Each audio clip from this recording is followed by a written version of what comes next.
Yes, thank you. I am David Koralov, an 11th grade student at Centennial High School. It's an honor to address the Howard County Board of Education.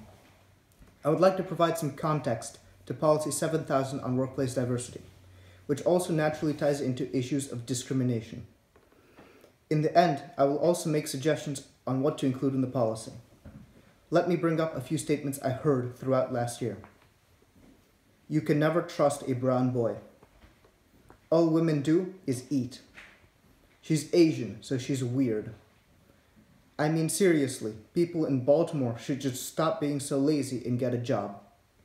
These statements were not made by my peers. They were made by different teachers in my presence in front of a class or a group of students. The first point I want to make is that such statements are commonplace, and yet they hardly ever get reported. Naturally, my classmates found these statements to be absolutely disgusting. However, I was the only one to confront any of the teachers and the only one to eventually contact the school administration. Maybe other students were too concerned for their grades or afraid to speak up for some other reason. Second, the school administration was definitely not supportive. I found their response to be completely inadequate. The principal could not even formally acknowledge that any teachers did or said anything wrong. On one occasion, I shared my experience with an African American teacher I had.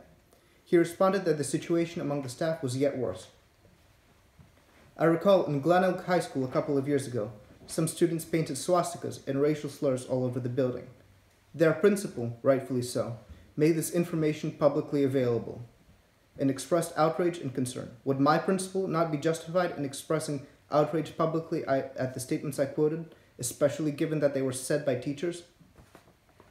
The teachers that made the most outrageous comments still work at my school, while the only African American teacher I've had since middle school was terminated last year. One reason I'm speaking to you is to make you aware that while most of the teachers are certainly decent people, there's an atmosphere in our schools that tolerates racism. Another reason I'm speaking is to suggest certain measures you could take to improve the situation. First, students and staff should be provided with instructions detailing how to report discrimination and should be encouraged to do so. Second, most importantly, information on all such complaints by school, including the findings, should be made publicly available. Thank you very much.